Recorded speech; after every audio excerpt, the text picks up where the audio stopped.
तो आप सभी का स्वागत है मेरे इस वीडियो में। मैं राकेश 370 और स्वागत करता हूं आपको BR 370 इस यूट्यूब चैनल में। और आज का वीडियो होने वाला है मोस्ट डिमांडिंग। मेरे कमेंट बॉक्स में सबसे ज़्यादा यही कमेंट आ रहा था भाई कि आखिर पैसा कैसे लिया जाएगा। एडमिशन टाइम पैसा ऑनलाइन लिया जाएगा या फिर DD यानी डिमांड ड्राफ्ट जो होता है उसके द्वारा, या फिर ऑफलाइन भी सुविधा रहेगा। आखिर इसमें चैलेंज क्या आएगा अगर हम किसी मेथड से पैसा देते हैं, ऑफलाइन ऑनलाइन या फिर DD द्वारा। तो इसमें झंझट क्या है? क्या मेरा ऐसा तो नहीं पेमेंट फंस जाएगा? कैसा जो भी प्रॉब्लम है इससे पेमेंट से रिलेटेड आपके मन में जितने भी प्रॉब्लम, या फिर वहां जाने पर इस सभी के माध्यम से पेमेंट करने पर क्या क्या दिक्कत आ सकता है, आपको किस दिक्कत का सामना करना पड़ सकता है, इस सभी का इसमें विश्लेषण करेंगे और बताएंगे। क्योंकि ये तो भविष्य की बात है ना। पहले से आप जान जाइएगा तो सतर्क रह जाइएगा। अगर पर्सनली मुझसे पूछिएगा तो DLED के छात्रों को सबसे ज़्यादा मुश्किल क्या लगता है? काउंसलिंग करना, स्लाइड अप करना या फिर स्पॉट राउंड में एडमिशन। बट मुझे सबसे ज़्यादा खतरनाक पेमेंट वाला सिलेक्शन लगता है। भाई पेमेंट कैसा होगा? ठीक है, तो चलिए शुरू करते हैं। सबसे पहले ये जानना है कि एडमिशन टाइम आपको रुपया कितना देना है। जो जनरल से आते हैं उनको 11,000 समथिंग 11,500 लगेगा, और जो SC ST से आते हैं 7,500 8,000। तो प्राइवेट कॉलेज में तो वही होता है ना, 20,000 30,000 25,000। जैसे आप प्रिंसिपल से बात करते हैं, जैसा उनका डिमांड होता है, चाहे आप किस्त वाइज ही देना चाहते हैं तो उसका वो अपना मेथड, बट रुपया तो देना है। किस मेथड में दीजिएगा? तो सवाल है ये कि किस मेथड में रुपया लिया जाएगा, यही कंफ्यूजिंग है। देखिए, कहीं कहीं होता है कि आपका ऑनलाइन लिया जाए। ऑनलाइन में कैसा हो जाता है? UPI से, नेट बैंकिंग, या फिर आपका बैंक अकाउंट और कुछ IFC कोड दे दिया जाएगा, कहा जाएगा कि उस पर डाल दीजिए, ऐसा हो जाएगा ऑनलाइन। अगर QR भी कहीं कहीं चिपका दिया जाता है कि स्कैन कीजिए, रुपया डाल दीजिए, ठीक है। और किसी कॉलेज में होता है DD यानी डिमांड ड्राफ्ट, यानी उस कॉलेज के प्रिंसिपल के नाम पर आपको बनाना पड़ता है। और बैंक द्वारा, अपने बैंक द्वारा, चाहे किसी के भी बैंक से आप बनवा सकते हैं, कोई भी बैंक से बनवा सकते हैं। आपके पास ATM चाहे चेक होना चाहिए, चाहे वो किसी का भी हो, बना सकता है। चेक ले जाकर दे दीजिएगा, यहाँ से भी हो जाता है। कहीं कहीं ऑफलाइन भी प्रक्रिया होती है जहाँ पर नगद लिया जाता है, और ये सुविधा बहुत कम जगह पर मिलता है। हो सकता है कि मिल जाए आपको, क्योंकि सबसे ज़्यादा लूट घसोट यहीं पे हो। तो सवाल यही है कि आखिर कैसे पता करें कि मेरे कॉलेज में कौन सा सिस्टम है। तो सबसे आसान तरीका यही होता है कि गूगल पर जाइए, जिस कॉलेज में आपको उठाया है उसको सर्च कीजिए और वहाँ पर देख लीजिए। अगर कोई नंबर, फ़ोन नंबर है तो पूछिए, सर आपके यहाँ कैसे पेमेंट लिया जाता है, ऑनलाइन ऑफलाइन या फिर डिमांड ड्राफ्ट। वहाँ से उत्तर मिलेगा तो आप वैसा जुगाड़ कर सकते हैं, ठीक है। वैसा लेकर पहुँच सकते हैं वहाँ, क्योंकि आपको मिल जाए। बट सवाल यही, क्या गूगल पर उसका जानकारी मिलेगा? ज़्यादातर नहीं मिलता है, नहीं मिलता है भाई, ये हकीकत है। जब आपको जानकारी नहीं मिलेगा तब बिना जानकारी के आप कैसे लेकर पहुँच गए? वहाँ ऑनलाइन सिस्टम है, वहाँ आप ऑनलाइन लेकर पहुँच गए, वहाँ डिमांड ड्राफ्ट का सिस्टम है। भाई 3 दिन समय मिलता है, 27 से 31 तारीख, कितना दिन हुआ? 3 से 4 दिन हुआ।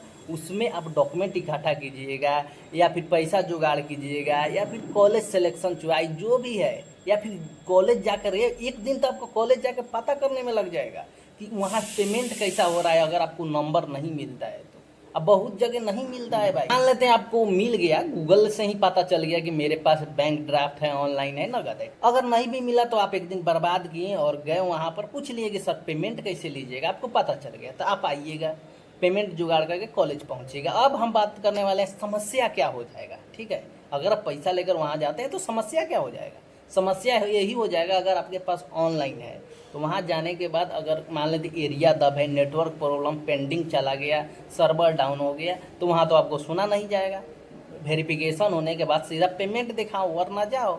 एक बार पेमेंट फंस जाता है तो आपको पता ही है, 5 से 6 दिन, 24 घंटा, मतलब यही होता है ना भाई। अगर आपका दूसरे जिला में पड़ गया तो आपके जिला में है तो सही है, बट आपके दूसरे जिला में कॉलेज मिल गया तो यहाँ और समस्या हो जाएगा।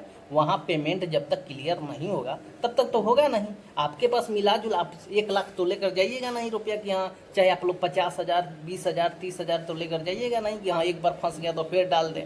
मुश्किल से 11,000 लग रहा है तो 15,000 लेकर जाइएगा। जब 11,000 ही पेंडिंग हो गया तब क्या कीजिएगा? और दूसरा प्रॉब्लम ये है, आपको पता चल जाए कि आपके कॉलेज में डिमांड ड्राफ्ट द्वारा पैसा लिया जा रहा है, तो सबसे महत्वपूर्ण जानकारी है कि सबसे पहले आप खोजना पड़ेगा आपके पापा, चाहे जो भी हैं घर में सदस्य, किनके पास ATM है, चाहे चेक बुक है, चाहे आपके पास है तो आपका ही किसी भी बैंक में जाके डिमांड ड्राफ्ट बनाइएगा, ठीक है।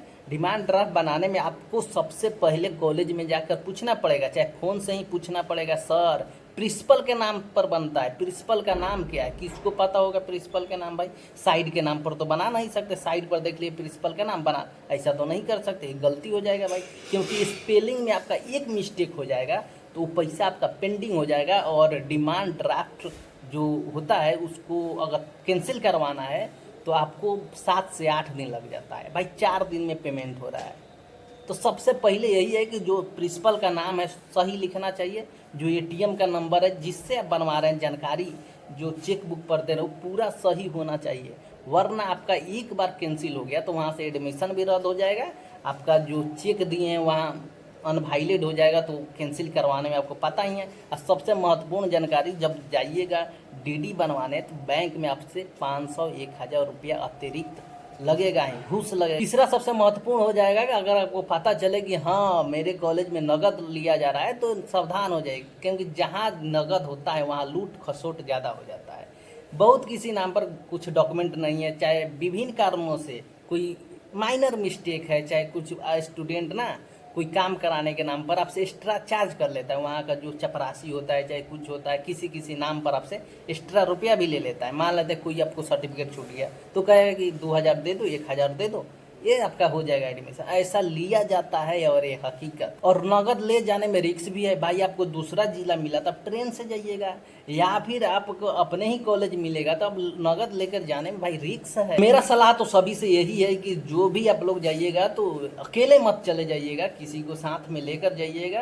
मैं आप सभी से यही कहना चाहूँगा कि आपके कॉलेज में जो भी सुविधा है वो तीनों के लिए आपको तैयार रहना पड़ेगा, या फिर डिमांड ड्राफ्ट हो जाए, या फिर ऑनलाइन हो जाए, या फिर नगद हो जाए, तीनों के लिए आपको तैयार होना पड़ेगा। और ये नहीं कि हाँ चलो 4 दिन काउंसलिंग का डेट है, 4 दिन एडमिशन होगा या फिर 3 दिन एडमिशन होगा तो लास्ट दिन जाएंगे, ये गलती कभी नहीं कीजिएगा।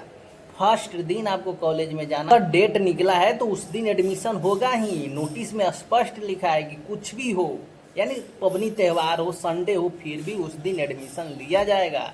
आप लोग जाइएगा, क्या पता फर्स्ट दिन आपका कोई डॉक्यूमेंट गड़बड़ा जाए, क्या पता पेमेंट मेथड समझने में गलती हो जाए, क्या पता आपको गलती से कोई डॉक्यूमेंट छूट गया हो। क्योंकि जो अलॉटमेंट लेटर आपके पास आएगा उसमें तो आपके जो जर्नल होता है वही ना लिखा जाएगा। क्या पता आप दूसरे बोर्ड से पहुंच गए एडमिशन लेने, आपसे मांग दिया माइग्रेशन, तब तो फंस जाइएगा ना, आपके पास है नहीं। तो सतर्क होकर पहले जाइएगा वहाँ, क्योंकि वहाँ आपके डॉक्यूमेंट को जाँच करने वाले 6-7 आदमी होते हैं जो आप में गलतियाँ निकालेंगे। तो गलतियाँ कोई निकल ही जाता है, ठीक है आपका सब सही है, आपके नज़र में सब सही है, वहाँ कुछ गलतियाँ निकल जाता है तो आप फर्स्ट दिन गए रहेंगे, तब आपके पास 3-4 दिन समय रहेगा, चाहे 2 दिन समय रहेगा सुधारने में। अगर आप अंतिम डेट को ही जाएंगे तो आपके पास गलती सुधारने का कोई दिन नहीं रहेगा। मेरा वीडियो जो भी देख रहा है, जहाँ से भी देख रहा है, आप लोगों को जिस कॉलेज के बारे में पता है तो कमेंट बॉक्स में आप लोग बता दीजिएगा कि यहाँ नगद होता है, ऑनलाइन होता है, कैसे होता है, जो 25 के अनुसार। कि मैं मोतिहारी से हूँ तो मोतिहारी के कॉलेजों में कैसा होगा वो मैं बता दूंगा वीडियो बनाने पर। मैं 25 के अनुसार नहीं बताऊँगा, क्योंकि पता ही है यहाँ पर ज़्यादातर कॉलेजों में ऑनलाइन लिया गया था, डीडी द्वारा भी कुछ प्राइवेट कॉलेज लिया था, बट मैं जो 2026 में होगा उसके अनुसार मैं आप लोगों को बता दूंगा। आप लोगों को जो जानकारी है कमेंट बॉक्स में लिख दीजिए, कोई सवाल है तो पूछ लीजिए, और हमसे जुड़ना मत भूलिए, और चैनल को सब्सक्राइब करना मत भूलिए, क्योंकि मैं आप लोगों के साथ ही हूँ और साथ ही एडमिशन लेने वाला हूँ। तो थैंक यू।